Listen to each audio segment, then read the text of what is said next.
Hello students, तो आज की इस वीडियो में हम बात करने वाले हैं magnetic field due to a current carrying conductor. ठीक है, हम बात करेंगे मैग्नेटिक फील्ड जो होती है करंट कैरिंग कंडक्टर में वो कितनी होती है।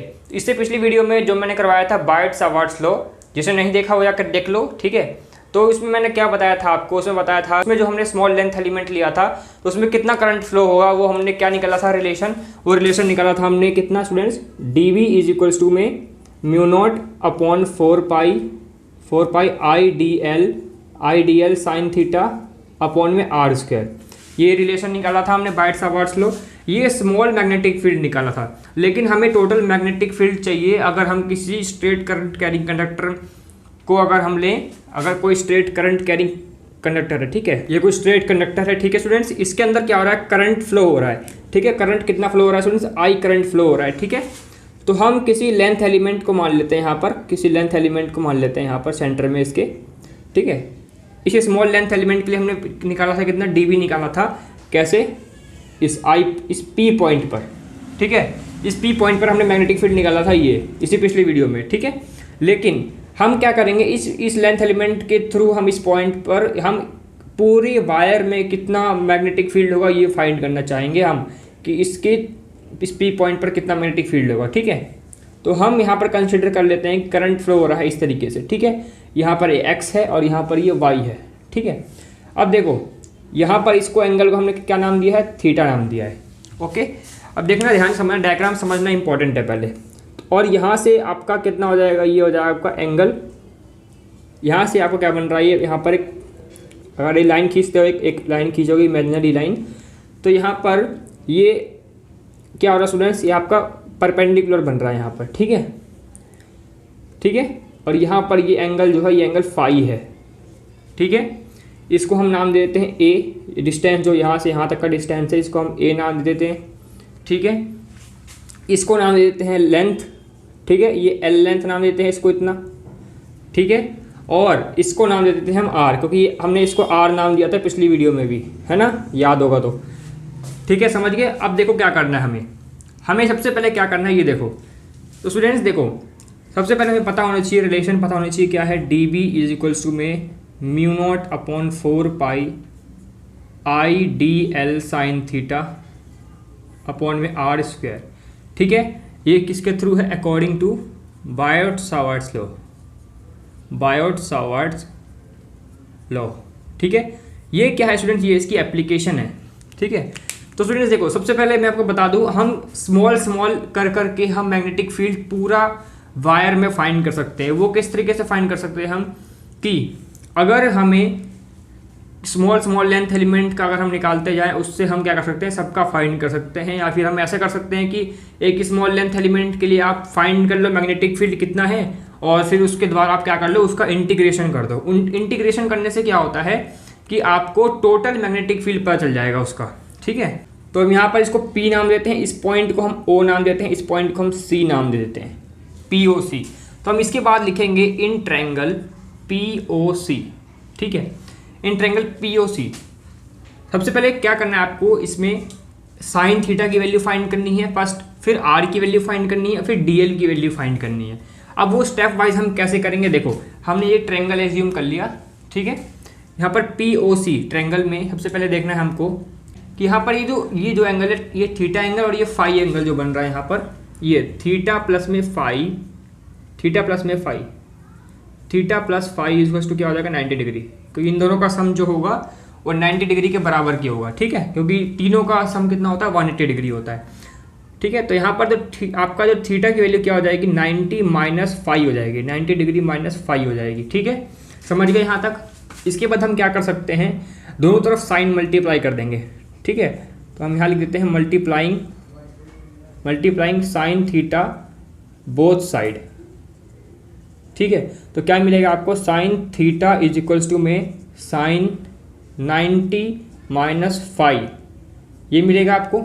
तो sine theta is equals to में क्या हो जाएगा आपके पास, साइन 90 माइनस फाई कितना होता है, कॉस फाई होता है। एंगल लोगे ना, cos theta, sine 90 minus theta होता है तो कॉस थीटा लेते, साइन 90 माइनस फाई है तो कॉस फाई लिखोगे। समझ गए, साइन थीटा की वैल्यू कितनी आ गई, कॉस फाई आ गई। तो एक वैल्यू तो निकल गई आपको। अब निकालनी है आपको DL की वैल्यू निकालनी है और R की वैल्यू निकालनी है।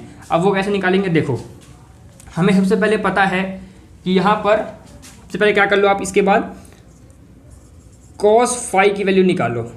cos फाई क्या होता है, cos थीटा क्या होता है बताओ। cos थीटा होता है स्टूडेंट्स आपका परपेंडिकुलर बेस अपॉन में हाइपोटेन्यूस, है ना, बेस अपॉन हाइपोटेन्यूस होता है। तो बेस कितना है यहाँ पर, cos फाई निकाल रहे हैं हम, फाई, तो एंगल ये लेंगे हम, ठीक है, एंगल ये लेंगे। तो cos फाई के सामने वाला क्या होता है, परपेंडिकुलर होता है, ये परपेंडिकुलर है, मतलब हमने पहले से पता चल लिया था कि ये हमारा क्या होगा, परपेंडिकुलर होगा, और इस परपेंडिकुलर के सामने वाला हाइपोटेन्यूस होता है। तो ये हमारा हाइपोटेन्यूस हो गया, ठीक है, ठीक है। ये क्या हो गया आपका, बेस हो गया, ए बेस है, और ये एल जो है वो क्या है आपका परपेंडिकुलर है, ठीक है। तो आपको क्या चाहिए, बी अपॉन एच चाहिए। तो बी कितना है आपके पास, देखो बेस ए है, अपॉन में हाइपोटेन्यूस कितना है आपके पास, स्मॉल आर है। तो यहाँ पर अब मैं इसको मिला देता हूँ, ठीक है। तो आपके पास ये वैल्यू कितनी हो जाएगी, ए अपॉन आर, ठीक है, लिखना है तो लिख भी सकते हो, ऐसी कोई बात नहीं है। तो यहाँ पर आपके पास फाई की वैल्यू ये कितना हो जाएगा, कॉस फाई कितना हो जाएगा आपके पास, ये हो जाएगा आर ए अपॉन में आर, और यहाँ से आर की वैल्यू क्या निकलेगी आपके पास, ये निकलेगी ए अपॉन में कॉस फाई, ठीक है। आपको यही वैल्यू फाइंड करनी थी, आर की वैल्यू, देखो आर की वैल्यू निकल चुकी है। एक तरीके से और कर सकते हैं, 1 अपॉन कॉस थीटा कितना होता है स्टूडेंट्स, 1 अपॉन कॉस थीटा होता है सेक थीटा, ठीक है। तो 1 अपॉन कॉस फाई कितना हो जाएगा, हम इसको लिख सकते हैं और डाल के आर इक्वल्स टू में ए सेक फाई, ठीक है, समझ गए। क्योंकि 1 अपॉन कॉस क्या होता है, सेक, तो सेक तो ऊपर लिखेंगे, तो आर की वैल्यू कितनी आ जाएगी, ए सेक फाई, समझ गए, ठीक है स्टूडेंट्स। तो हम यहाँ पर ये जो वैल्यू आई मैंने यहाँ पर लिख देता हूँ, साइन थीटा कितने आ गया आपके पास, कॉस फाई आया है, ठीक है। फिर इसकी मदद से क्या निकाला हमने, आर निकाला, जो हमें आर चाहिए था। तो आर कितना आया हमारे पास, आर की वैल्यू आई है हमारे पास कितनी, ए अपॉन में, सॉरी आर की वैल्यू आई है हमारे पास ए सेक फाई, ठीक है, ए सेक फाई, ठीक है। इसके बाद हमें क्या चाहिए, हमें एल चाहिए, डी एल चाहिए यहाँ पर, ठीक है। डी एल कैसे निकालेंगे, इस एल की मदद से, ठीक है। तो अब देखो इसके बाद हम क्या करेंगे, टेन फाई निकालेंगे। तो इसको नोट करो जब तक, इसके बाद फिर मैं आपको बताता हूँ आगे। तो स्टूडेंट्स अब हम टेन फाई निकालेंगे, टेन फाई, कॉस फाई निकाला, अब टेन फाई निकालेंगे। तो टेन फाई क्या होता है स्टूडेंट्स, आपका परपेंडिकुलर अपॉन में बेस होता है। तो परपेंडिकुलर कितना है हमारे पास, ये है परपेंडिकुलर लेंथ एल, अपॉन में बेस कितना है आपके पास, बेस बेस बेस ये है ए, ठीक है, ए। हमें क्या चाहिए, एल चाहिए, पहले एल निकालो, फिर एल से निकलेगा हमारा डी एल, ठीक है। तो एल इक्वल्स टू क्या हो जाएगा, एल इक्वल्स टू हो जाएगा आपके पास ये ए मल्टीप्लाई हो जाएगा, तो ए टेन फाई, ठीक है। बायट सावर्ट लॉ की आपका वो पता होना चाहिए relation, D V equals to mu naught upon 4 pi I D L sine theta upon में आर स्क्वायर, ठीक है, ये याद रखना है। अब देखो हमने एल निकाल लिया, हमें चाहिए लेकिन डी एल। तो डी एल करने के लिए क्या करेंगे, हमें डिफरेंशिएशन करना पड़ेगा, differentiate both side with respect to phi, phi के रिस्पेक्ट में करेंगे, ठीक है। कोई एंगल यहाँ पर फाई है, टेन एक्स होता तो एक्स के रिस्पेक्ट में करते, टेन थीटा होता तो थीटा के रिस्पेक्ट में करते, ठीक है। फाई है तो फाई के रिस्पेक्ट में करेंगे। डिफरेंशिएशन इंटीग्रेशन नहीं आता तो कोई बात नहीं, आप आगे जब पढ़ोगे तो आपको समझ में आ जाएगा, लेकिन जैसे जैसे मैं बता रहा हूँ वो आपको याद रखना है, ठीक है। डिफरेंशिएशन करेंगे, एल का डिफरेंशिएशन हो जाएगा आपका डी एल, एक्स होता तो उसका डिफरेंशिएशन हो जाता डी एक्स, टी होता उसका डिफरेंशिएशन हो जाता डी टी, ठीक है। तो D L is equals to हो जाएगा आपके पास, ए कॉन्स्टेंट है, 10 का होता है student sec square X, differentiation of 10 होता है डी अपॉन डी एक्स। अगर एक्स के रिस्पेक्ट में करोगे 10x, अगर ऐसे करोगे 10x का डिफरेंशिएशन करोगे तो वो आएगा आपके पास सेक स्क्वायर एक्स, ठीक है। लेकिन यहाँ पर हम फाई के रिस्पेक्ट में कर रहे हैं, डी अपॉन डी फाई, यहाँ पर भी फाई और यहाँ पर भी फाई, ठीक है। तो फाई के रिस्पेक्ट में कर रहे हैं, तो 10 फाई कितना हो जाएगा, 10 फाई का इंटीग्रेशन, सॉरी 10 फाई का डिफरेंशिएशन कितना हो जाएगा आपके पास, सेक स्क्वायर फाई, ठीक है। तो सेक स्क्वायर फाई हो गया, ठीक है। तो डी एल की वैल्यू कितनी आएगा आपके पास, ए sec square phi.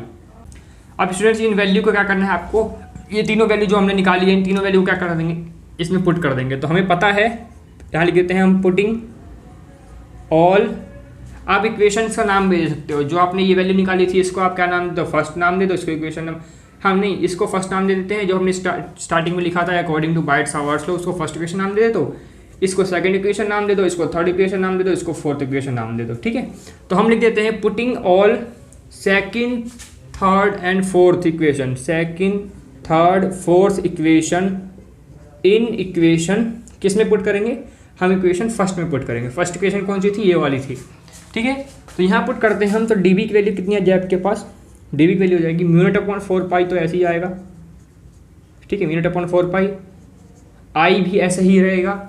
D L की वैल्यू क्या निकाली हमने, ये निकाली है डी एल, ए सेक स्क्वायर फाई, ठीक है, ये क्या है डी एल की वैल्यू है। साइन थीटा की वैल्यू कितनी आई है हमारे पास, कॉस फाई आई है, ठीक है, अपॉन में आर स्क्वायर है, तो आर की वैल्यू कितनी है, आर की वैल्यू ए सेक फाई, तो ए स्क्वायर सेक स्क्वायर फाई हो जाएगा, ठीक है, फाई स्क्वायर नहीं होता, एंगल तो वही रहेगा, ध्यान रखना, ठीक है। तो ए स्क्वायर सेक स्क्वायर फाई।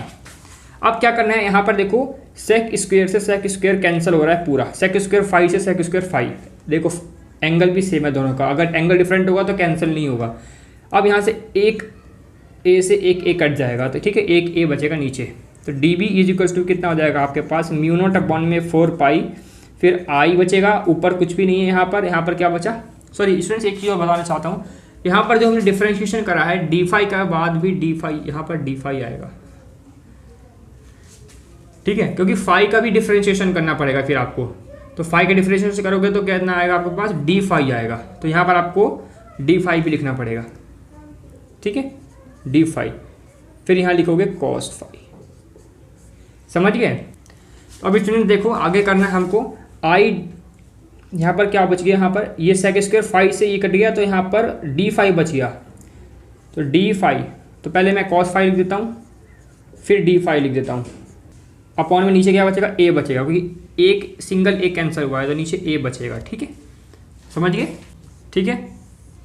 तो ये हम क्या देते हैं इसको नाम, इक्वेशन 4 थी, इक्वेशन नंबर 5 नाम दे देते हैं इसको। इसके बाद हम करेंगे इंटीग्रेशन, इंटीग्रेशन के द्वारा हम क्या कर सकते हैं कि टोटल मैग्नेटिक फील्ड हम फाइंड कर सकते हैं इस करंट कैरिंग कंडक्टर के द्वारा इस पॉइंट पर, ठीक है। तो इसको नोट करो, इसके बाद फिर मैं आगे बताता हूँ आपको। तो स्टूडेंट सबसे पहले हमें इंटीग्रेशन करने के लिए हमें कुछ लिमिट्स चाहिए होती है, लोअर लिमिट और अपर लिमिट, ठीक है। तो हमें लिमिट चाहिए होती है इंटीग्रेशन करने के लिए, तो हम यहाँ पर क्या करेंगे, लिमिट फाइंड करने के लिए हमें देखना पड़ेगा कि हम इस एक्स वाई प्लेन में यहाँ से इस पॉइंट पर अगर हम कंसिडर करें ऐसे यहाँ पर, तो अगर हम इस पॉइंट को यहाँ से नाम दें, इसको फाई, इसको हम फाई 2 नाम दे देते हैं इस एंगल को, और इस एंगल को यहाँ से जो हमने कंसिडर किया है इसको यहाँ से ऐसे इस पॉइंट पर एक्स को, इससे यहाँ से इसको हम फाई क्या नाम देते हैं स्टूडेंट, फाई 1 नाम दे देते हैं, मतलब कि ये सी पी और एक्स पी, सी पी और एक्स पी, ये वाला जो एंगल है ये फाई 1 है, और जो आपका सी पी और वाई पी है ये वाला जो एंगल है, ये वाला यहाँ से सी पी से स्टूडेंट, सी पी से यहाँ से, ठीक है, ये सी पी से लेना है आपको, यहाँ से नहीं लेना, यहाँ से लेना है, सी पी से ये वाला, ये कितना है फाई 1 है, और सी पी से ही क्या है यहाँ पर ये आपका क्या होगा, फाई 2 एंगल होगा, है ना, क्योंकि एंगल फाई है हमारा यहाँ पर, इसलिए हम फाई 1 फाई 2 ले रहे हैं। अब ये हम मान के चल रहे हैं कि ये क्या है स्टूडेंट्स, ऐसे होता है क्लॉकवाइज, ये क्लॉकवाइज डायरेक्शन में है और ये ऐसे एंटी क्लॉकवाइज में, तो हमें किसी एक एंगल को नेगेटिव में लेना पड़ेगा। तो जो नेगेटिव हम कौन सा लेते हैं, जो एंटी क्लॉक में चल रहा है ऐसे, ये वाला जो एंगल है एंटी क्लॉकवाइज, हम इसको फाई 1 को नेगेटिव मान के चल रहे हैं, तो ये माइनस ले लेते हैं हम इसको फाई 1 को, इसको हम पॉजिटिव लेंगे जो क्लॉकवाइज चल रहा है, जो ये वाला एंगल, ठीक है। तो ये लिमिट होगी हमारी ये दोनों, तो हम यहाँ लिख देते हैं। इसके बाद नेक्स्ट स्टेप होगा वो हम लिखेंगे कि इंटीग्रेट इक्वेशन 5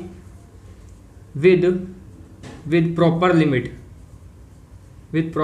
लिमिट कौन सी हो जाएगी, प्रॉपर लिमिट क्या है हमारी, -φ1 से φ2, ठीक है। तो हम यहाँ पर इंटीग्रेशन कर देते हैं इसकी, तो dv का यहाँ पर हम इंटीग्रेशन कर देते हैं, dv -φ1 से φ2 इज इक्वल्स टू में क्या हो जाएगा आपके पास, μ0/4π, ये भी इंटीग्रेशन का साइन है, माइनस का φ1 से लेके क्या हो जाएगा φ2, ठीक है, μ0/4π क्या हो जाएगा आपके पास यहाँ पर I/a, और क्या आपके पास cos फाई डी फाई, ठीक है, ये आपकी इक्वेशन है, ठीक है। अब क्या करना है देखो, इसके बाद dv का इंटीग्रेशन हो जाएगा आपके पास b, ठीक है, डायरेक्ट लिख सकते हो यहाँ पर dv का इंटीग्रेशन b। अगर यहाँ पर dx होता तो dx का इंटीग्रेशन क्या हो जाता, x हो जाता। ठीक है, तो dv का इंटीग्रेशन क्या हो गया, b हो गया। मतलब कि ये b है, b क्या होती है, मैग्नेटिक फील्ड होती है। तो हमें पता चल जाएगा कि अब मैग्नेटिक फील्ड कितनी होगी, टोटल मैग्नेटिक फील्ड। d मतलब कि स्मॉल मैग्नेटिक फील्ड। d कब लगता है, जब हम कोई स्मॉल पार्ट निकाल रहे होते हैं। अब ये देखो, ये टोटल निकाल रहे हैं हम, है ना। अब इसको हम सॉल्व करेंगे तो हमारा टोटल मैग्नेटिक फील्ड निकल जाएगा। ठीक है, इस स्ट्रेट करंट कैरिंग कंडक्टर के द्वारा कितना मैग्नेटिक फील्ड है इस पॉइंट पर, वो हमें पता चल जाएगा अभी। तो अब देखो, इसके बाद हम क्या करेंगे, जो कांस्टेंट है वो बाहर निकाल लो। तो जो μ0/4π और यहाँ पर I/a ये कांस्टेंट है, बाहर निकाल लेते हैं। अंदर क्या बचेगा आपके पास, cos फाई d फाई बचेगा। ठीक है, तो यहाँ पर -φ1 से φ2 आपका लिमिट लग जाएगी। ठीक है, मैं इसको रफ कर देता हूँ। अब इसके बाद जो cos का इंटीग्रेशन होता है वो पता होना चाहिए आपको। cos थीटा का इंटीग्रेशन जो होता है वो होता है cos का, देखो cos का डिफरेंशिएशन क्या होता है, cos का डिफरेंशिएशन होता है स्टूडेंट्स माइनस साइन एक्स। ठीक है, लेकिन इसमें माइनस नहीं लगता, इसमें साइन चेंज हो जाता है, तो इसमें होता है साइन थीटा। यहाँ पर इंटीग्रेशन में एंगल फाई है तो साइन फाई लोगे। ठीक है, तो b इज इक्वल में क्या हो जाएगा, μ0/4π I/a यहाँ हो जाएगा। अब यहाँ पर इंटीग्रेशन कर दोगे, ठीक है, तो क्या हो जाएगा आपके पास यहाँ पर साइन थीटा आ जाएगा। अब क्या करोगे, ऐसे साइन करके माइनस का φ1 से φ2 प्रॉपर लिमिट ऐसा लगाओगे। अब इस इंटीग्रेशन का साइन हट जाएगा, ब्रैकेट ला करके लिमिट्स पुट कर दोगे ऐसे। अब हमें ये अपर लिमिट माइनस लोअर लिमिट करेंगे। ठीक है, ये इंटीग्रेशन करने का तरीका होता है। जब आप इंटीग्रेशन चैप्टर करोगे तो आपको अच्छे से और समझ में आ जाएगा। ठीक है, अभी तक बस इतना ही समझ लो। I/a अपर limit minus lower limit, sine theta में पहले ये पुट करेंगे, साइन φ2 हो जाएगा, ये फाई है। ठीक है, sine φ2 minus upper limit minus lower limit put करते हैं। लिमिट ध्यान रखना, अपर लिमिट कौन सी है, ये, फिर इसी एंगल में ये वाला पुट करेंगे। अपर लिमिट होगी, माइनस लगा दिया।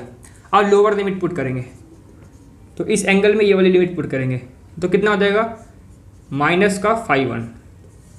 ठीक है, समझ गए। अब क्या करेंगे स्टूडेंट्स, यहाँ पर इसके बाद ये जो है, ये साइन, जो साइन माइनस का फाई होता है, साइन माइनस थीटा कितना होता है स्टूडेंट्स, माइनस का साइन थीटा होता है, ये पता होगा आपको, है ना। तो हम क्या करेंगे, इसको इस तरीके से लिखेंगे, तो ये माइनस का साइन आगे आ जाएगा, तो माइनस माइनस प्लस हो जाएंगे। तो b कितना आ जाएगा आपके पास, μ0/4π I/a, यहाँ पर हो जाएगा साइन φ2 प्लस साइन φ1। ठीक है, तो इसको हम इस तरीके से भी लिख सकते हैं अपनी सिंप्लिसिटी के लिए। तो यहाँ पर साइन φ1 प्लस में साइन φ2, बाकी सारा सेम है। ठीक है, तो दोनों ही सेम है, बस मैंने क्या कर दिया, यहाँ पर दोनों प्लस के थे तो मैंने φ1 वाला पहले लिख लिया और φ2 वाला बाद में लिख लिया। ठीक है, इससे ईजी हो जाएगा जब कुछ आगे करोगे तो। अब देखो, ये आपका क्या है, टोटल मैग्नेटिक फील्ड हो गया एक स्ट्रेट करंट कैरिंग कंडक्टर के द्वारा कितना मैग्नेटिक फील्ड होता है किसी P पॉइंट पर। अगर आप फाइंड करना चाहो तो कितना मैग्नेटिक फील्ड होता है स्टूडेंट्स, ये इतना होता है। ठीक है, टोटल मैग्नेटिक फील्ड हो गया। देखो यहाँ पर ना कोई D है ना कुछ भी नहीं है, समझ गए। तो इस फॉर्मूले को याद रखना। ठीक है, ये आपका रिलेशन निकल गया।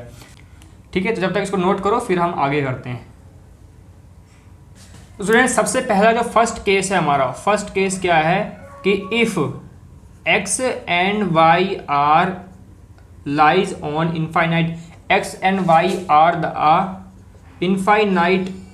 Infinite points. ठीक है, मतलब क्या है कि अगर ये दोनों x और y क्या हो, इनफाइनाइट हो, x y इनफाइनाइट हो, मतलब डैश डैश डैश का मतलब कभी पता ही नहीं चले हमें कहाँ खत्म हो रहा है। ठीक है, ये इनफाइनाइट हो x और y। ठीक है, एंड p, ये जो p पॉइंट है, p lies at P lies at the near of the center, लिख दो, P lies at near of the center। ठीक है, ये जो मेन सेंटर है यहाँ पर इसका, मतलब इसके आसपास ये P लाई कर रहा है। ठीक है, तो यहाँ पर जो आपका φ1 और φ2 के दोनों क्या हो जाएंगे, वो दोनों ही क्या हो जाएंगे, 90 डिग्री के हो जाएंगे। ठीक है, मतलब जैसे कि ऐसे देखो, ये हमें पता ही नहीं कहाँ पर है, इनफाइनाइट है, ये पॉइंट भी हमें नहीं पता इनफाइनाइट है। ठीक है, तो ये एक्स वाई हमें नहीं पता, और ये जो पी पॉइंट है, ये पी पॉइंट कहीं यहाँ पर लाई कर रहा है। ठीक है, यहाँ से यहाँ पर नहीं, कहीं यहाँ पर लाई कर रहा है। ठीक है, तो ये क्या हो जाएगा, ये परपेंडिकुलर हो जाएगा दोनों ही के लिए। तो φ1 और φ2 क्या हो जाएगा स्टूडेंट्स, दोनों ही परपेंडिकुलर हो जाएंगे, तो 90 डिग्री हो जाएगा ये भी, और φ2 भी 90 डिग्री हो जाएगा। ठीक है, तो यहाँ पर इसकी वैल्यू पुट कर दो तो कितना आ जाएगा आपके पास, मैग्नेटिक फील्ड कितनी आएगी, अगर दोनों ही पॉइंट इनफाइनाइट हो जाए तो मैग्नेटिक फील्ड कितनी होगी, ये भी हमें कैलकुलेट करना है यहाँ पर स्पेशल केस में। तो क्या हो जाएगा, mu naught upon 4 pi I upon A sine 90 degree minus sine 90 plus है, सॉरी ठीक है, साइन 90 कितना हो जाएगा, B is equals to mu naught upon 4 pi 1 + 1 कितना हो जाएगा 2, साइन 90 1 होता है, 1 और 1 2, तो यहाँ पर 2 यहाँ लिख दो तो 2 आई अपॉन में ए हो जाएगा। ठीक है, तो इतनी मैग्नेटिक फील्ड होगी अगर क्या करें हम, अगर हम दोनों लेंथ को क्या कर दें, इनफाइनाइट कर दें, दोनों पॉइंट्स को एक्स और वाई को। ठीक है, कि हमारा केस है क्या है, when the conductor X Y is infinite. ठीक है, अगर ये एक्स वाई फिर से इनफाइनाइट है, लेकिन जो पी पॉइंट है ये इस बार इस सेंटर के पास ना होने के बजाय क्या कहाँ पर है, या तो किसी एक्स के पास है या फिर वाई के पास है, दोनों में से किसी पे भी मान लो। तो हम मान लेते हैं कि वो एक्स के पास है यहाँ पर, ठीक है, यहाँ पर सेंटर में ना होकर के, या फिर वो वाई के पास हो या फिर एक्स के पास हो, किसी के पास भी हो, तो मैग्नेटिक फील्ड कितनी होगी। ठीक है, and P lies at the near of any x और वाई।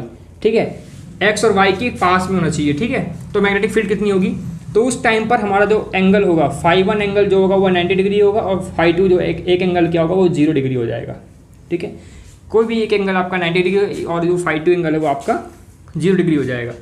ठीक है, तो स्टूडेंट्स तो क्या होगा, मतलब इस तरीके से होगा, देखो दोनों क्या है, दोनों यहाँ से ये इनफाइनाइट है, यहाँ से ये इनफाइनाइट है, लेकिन ये क्या है, इस पॉइंट पर क्या है स्टूडेंट्स, यहाँ पर आपका पी पॉइंट है यहाँ पर, तो एक पॉइंट पर आपका क्या होगा 0 डिग्री, एक पॉइंट पर हम 90 डिग्री मान लेते हैं।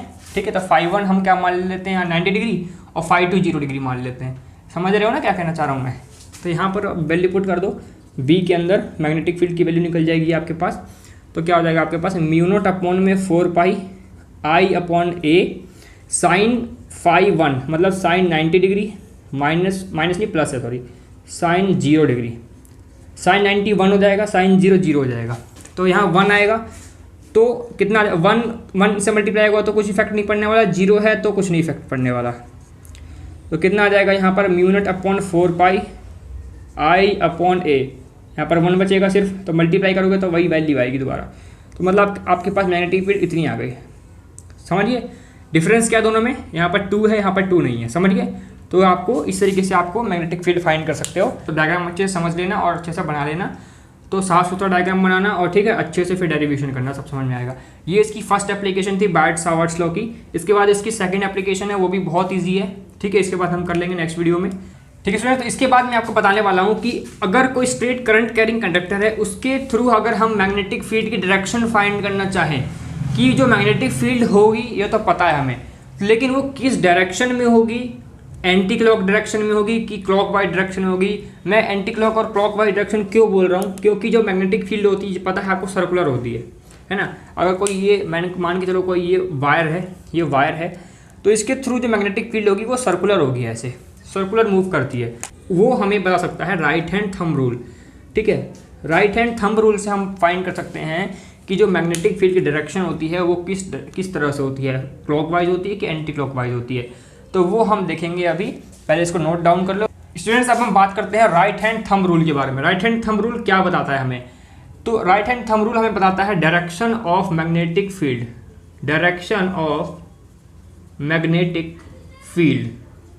ठीक है, अब मैग्नेटिक फील्ड जो होती है वो सर्कुलर होती है। तो देखो ये एक अच्छा टॉपिक है, ये मैं आपको बताता हूँ। अगर हम कोई स्ट्रेट करंट कैरिंग कंडक्टर ले लेते हैं, ये किसके लिए, स्ट्रेट करंट कैरिंग कंडक्टर के लिए, मतलब कि स्ट्रेट करंट कैरिंग कंडक्टर के लिए। ठीक है, जो फ्लेमिंग लेफ्ट हैंड रूल था वो भी हमें डायरेक्शन मैग्नेटिक फील्ड बताता है, लेकिन ये हम स्ट्रेट करंट कैरिंग कंडक्टर के लिए यूज़ करते हैं डायरेक्शन किस, राइट हैंड थंब रूल का। तो हम कोई स्ट्रेट करंट कैरिंग कंडक्टर ले लेते हैं, ये इसमें करंट फ्लो हो रहा है, तो अगर किसी कंडक्टर में करंट फ्लो हो रहा है तो हमें पता है कि उसके अंदर क्या होता है स्टूडेंट्स, मैग्नेटिक फील्ड क्रिएट होना स्टार्ट हो जाती है। तो इसके अंदर मान के चलते हैं हम कि करंट फ्लो हो रहा है इस डायरेक्शन में।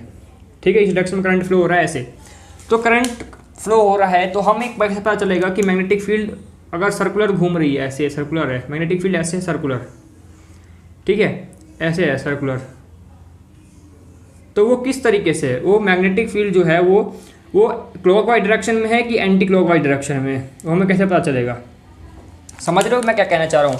जैसे कि मान के चलो वो ऐसे है, कोई कंडक्टर ऐसे है तो उसके अंदर मैग्नेटिक फील्ड ऐसे घूम रही है क्लॉकवाइज, है ना, क्लॉक ऐसे तो घूमता है ऐसे क्लॉकवाइज या एंटी क्लॉकवाइज ऐसे, तो वो कैसे होगी उसकी डायरेक्शन इस साइड होगी, ये क्लॉकवाइज डायरेक्शन होगी, ये क्लॉकवाइज होती है डायरेक्शन, है ना ऐसे। और एंटी क्लॉक कैसे हो जाएगा आपके पास, एंटी क्लॉक हो जाएगा ऐसे। अगर हम मान के चलते कोई सर्कुलर मैग्नेटिक फील्ड है ऐसे, ठीक है, तो यहाँ पर जो आपका मैग्नेटिक फील्ड होगी वो कैसे हो जाएगी, एंटी क्लॉकवाइज ऐसे होती है, यहाँ से ऐसे घूम के आएगी ऐसे, ठीक है। समझ गए क्या कहना चाह रहा हूँ। तो ये हमें कैसा पता चलेगा, तो ये हमें पता चलेगा राइट हैंड थंब रूल से।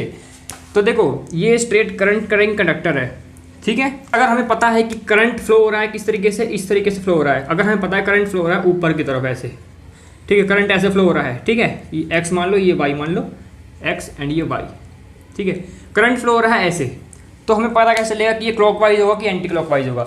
तो आपको क्या करना पड़ेगा, ये करंट कैरिंग वायर ले ली मैंने, ठीक है, ये करंट फ्लो हो रहा है यहाँ से ऐसे, तो मैं क्या करूँगा, इसको मैं ऐसे क्या करूँगा, जिस तरफ करंट फ्लो हो रहा है डायरेक्शन जिस तरफ करंट की है उस तरफ मैं अपना थंब कर लूँगा, उस तरफ मैं इसको ऐसे पकड़ लूँगा, ऐसे समझे, मैं इसको ऐसे पकड़ लूँगा, ठीक है। अब मैं आपको करके बताता हूँ, इस तरीके से पकड़ लूँगा मैं इसको, ठीक है, इस तरीके, समझे, देखो समझो, मैं इसको इस तरीके से पकड़ लूँगा। तो स्टूडेंट देखो इस तरीके से आपको पकड़ना पड़ेगा, अगर करंट इस तरफ फ्लो हो रहा है तो थंब का डायरेक्शन भी उस साइड होना चाहिए। तो स्टूडेंट थंब का डायरेक्शन जो होना चाहिए उस करंट के डायरेक्शन में होना चाहिए ऊपर। तो आप देखोगे स्टूडेंट्स की जो फिंगर्स हैं आपकी वो किस तरफ फ्लो हो रही हैं, किस तरफ बैंड हो रही हैं, इस तरफ अंदर की तरफ बैंड हो रही है ना। तो जिस तरफ बैंड हो रही है फिंगर्स उसी तरफ मैग्नेटिक फील्ड की डायरेक्शन होगी। तो इस तरीके से हो रही है, मतलब इस तरीके से हो रही है, देखो इधर से, है ना, मेरी बैंड है फिंगर की साइड अंदर की साइड, तो इधर के साइड से ऐसे मैग्नेटिक फील्ड होगी, ठीक है। तो इसका मतलब हम देख सकते हैं कि यहाँ पर तो उल्टा हो रहा है, ऐसे हो रहा है, ऐसे तो हो ही नहीं रहा, ऐसे किस में हो रहा है स्टूडेंट्स, इसमें हो रहा है, देखो यहाँ से जा रहा है ऐसे, है ना, देखो मेरी फिंगर्स भी की साइड अंदर साइड है, तो यहाँ से फ्लो हो रहा है ऐसे। तो यहाँ पर क्या हो रहा है, देखो ये अंदर ऐसे फ्लो हो रहा है, तो हम बता सकते हैं कि ये कौन सा है, ये क्लॉकवाइज है कि एंटी क्लॉकवाइज, ये बताओ। हम इसको ये मान लेते हैं एग्जाम्पल, करंट फ्लो हो रहा है ऐसे, है ना, करंट इस तरफ फ्लो हो रहा है ऊपर, ठीक है, हमने कनेक्टर ऐसे पकड़ा हुआ है, करंट फ्लो हो रहा है ऐसे, ठीक है, और मेरी फिंगर जो है अंदर के साइड है, तो इस तरीके से करंट फ्लो हो रहा है। तो मतलब कि ये क्या है स्टूडेंट्स, ये क्या है, घड़ी की सुई होती है वो ऐसे घूमती है, लेकिन ये घूम रहा है कैसे, ऐसे घूम रहा है। तो ये क्या है स्टूडेंट्स, एंटी क्लॉकवाइज है, एंटी क्लॉकवाइज डायरेक्शन में मूव कर रहा है। मतलब जो मैग्नेटिक फील्ड डायरेक्शन है वो किस साइड है, एंटी क्लॉकवाइज है। अगर थंब ऊपर है, अगर आपका करंट क्या है, करंट आपका क्या है स्टूडेंट्स, आपका करंट ऊपर है, ठीक है, समझ गए। लेकिन यहाँ पर अगर हम देखते हैं इसको, अगर करंट ऊपर से नीचे फ्लो हो रहा है, करंट ऊपर से नीचे फ्लो हो रहा है ऐसे, तो आप क्या करोगे, थंब को नीचे रखोगे, ठीक है, थंब को नीचे रखोगे। अब थंब नीचे रखोगे तो क्या हो जाएगा, थंब नीचे रखा हमने, तो जो ये फिंगर्स हैं ये अंदर की तरफ से जा रही हैं ऐसे, ये देखो ऐसे, थंब नीचे होना चाहिए। ऊपर रखोगे तो फिंगर ऐसे जाएंगी, ऐसे घूमेंगी, ठीक है, ऐसे घूमेंगी, ठीक है, समझ रहे हो कि नहीं समझ रहे हो, पहले ये बताओ। तो ये एंटी क्लॉकवाइज हो गई। अगर इसको इस तरीके से रख दोगे, नीचे कर दोगे, तो थंब नीचे, डायरेक्शन में नीचे, करंट की देखो, करंट की डायरेक्शन नीचे है, तो जो फिंगर्स हैं वो इस तरीके से आ रही, इधर से आ रही हैं ऐसे, उधर से घूमते हुए आ रही है इधर साइड। तो देखो उधर से घूमते हुए, इसमें भी करंट की डायरेक्शन उधर से घूमते हुए आ रही है ना। तो ये क्या हो गया, ये क्लॉकवाइज डायरेक्शन होती है, ठीक है। तो इसको हम बोल सकते हैं क्या, ये कौन सी डायरेक्शन हो गई स्टूडेंट्स, ये हो गई आपके पास क्लॉकवाइज डायरेक्शन, ठीक है, क्लॉकवाइज डायरेक्शन हो गई, ठीक है। तो आप यहाँ पर डायग्राम में ऐसे लिख सकते हो, यहाँ पर ये करंट फ्लो हो रहा है, तो आप डायग्राम कैसे बना सकते हो इसमें स्टूडेंट्स, आप डायग्राम बना सकते हो कि यहाँ पर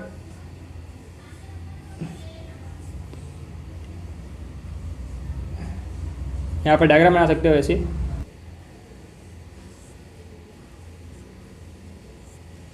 इस तरीके से डायग्राम बना के बता सकते हो, ठीक है। तो मैं ये जो राइट हैंड है वो किस तरीके से, इस तरीके से पकड़ा हुआ है ये, ठीक है, इस तरीके से। तो करंट की डायरेक्शन नीचे है, देखो है ना। लेकिन ये मूव किस साइड हो रहा है, ये जो उंगलियां हैं मेरी वो किस साइड मूव हो रही है, अंदर के साइड। तो अंदर से होते हुए ऐसे निकल रही हैं, तो ये भी देखो अंदर से होते हुए बाहर की तरफ ऐसे निकल रही हैं, मतलब ये क्लॉकवाइज है, क्योंकि जो घड़ी की सुई होती है वो भी ऐसे ही मूव करती है क्लॉकवाइज। समझ गए, समझ गए कि नहीं समझे। अब देखो इसमें ये ऐसे मूव कर रहा है, इधर से होते हुए ऐसे जा रहा है। तो इसमें आप कैसे बनाओगे डायरेक्शन, हैंड की डायरेक्शन कैसे बनाओगे,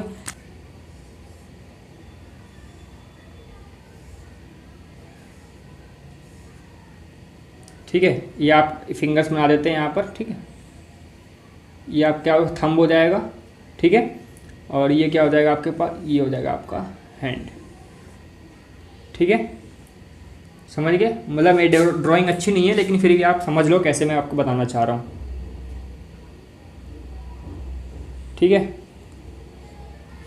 समझ गए। और यहाँ पर इस तरीके से आप बता सकते हो करके, ये ऐसे, ये राइट हैंड ही यूज़ करना है, लेफ्ट हैंड यूज़ करोगे तो गलत हो जाएगा, ठीक है। तो राइट हैंड यूज़ करके आप बता सकते हो कि जो डायरेक्शन होगी वो किस साइड होगी, ठीक है। तो ये इस साइड मूव कर रहा है ना, तो इस तरीके से देखो, इस तरीके से ऊपर है, अंदर के साइड है, क्लॉकवाइज है, इसमें भी ऐसे ही है, इसमें भी देखो अंदर के साइड बेंड हो रही है फिंगर, ठीक है। तो इस तरीके से आप कर सकते हो, ठीक है स्टूडेंट्स। तो ये आपका था, यहाँ पर इस तरीके से आप फाइंड कर सकते हो राइट हैंड थंब रूल की मदद से कि क्लॉकवाइज डायरेक्शन होगी कि एंटी क्लॉकवाइज डायरेक्शन होगी किसी स्ट्रेट करंट कैरिंग कंडक्टर में, ठीक है।